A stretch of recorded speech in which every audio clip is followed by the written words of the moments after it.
আজ 9 মে 2026 ইংরেজি তারিখে আমাদের আমুরবনিয়া টহল ফাঁড়ির স্টাফ এবং জিওদরা স্টেশন কর্মকর্তা স্যার সহ আমরা লক্ষ্মীখালী এলাকায় আমরা একটি খবর পাই যে একটি অজগর সাপ একটি জালে আটকা পড়েছে। তো আমাদের অফিস থেকে স্থানটা প্রায় 7 থেকে 8 কিলোমিটার। আমরা এই সন্ধ্যার পরেই আমরা সেখানে যে সাপটিকে উদ্ধার করতে পেরেছি।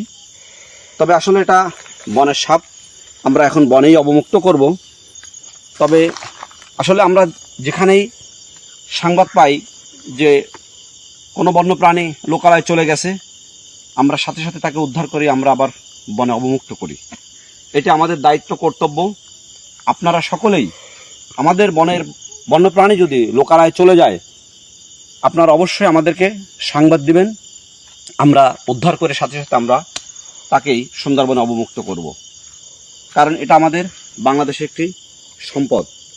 এই বন্যপ্রাণী আমাদের টিকে রাখতে হবে।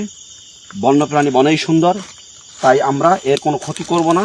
আপনাদের কাছে বিশেষ অনুরোধ, আপনারা কখনোই আমাদের এই বন্যপ্রাণী মারবেন না। তবে দেখেন সাপটা এখন ছেড়ে দিচ্ছি, চলে যাও বাবা, এখন চলে যাও। দেখেন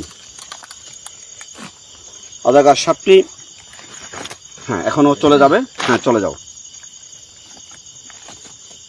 চলে যাও।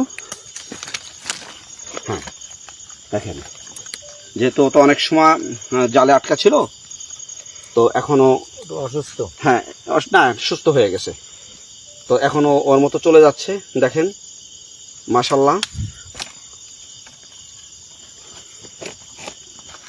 আপনারা কেউ খারাপ কোনো ধরনের মন্তব্য করবেন না, যেহেতু এটা আমাদের বন্যপ্রাণী। আমাদের লোকালয় থেকে উদ্ধার করে আমরা বনে এটাকে অবমুক্ত করেছি।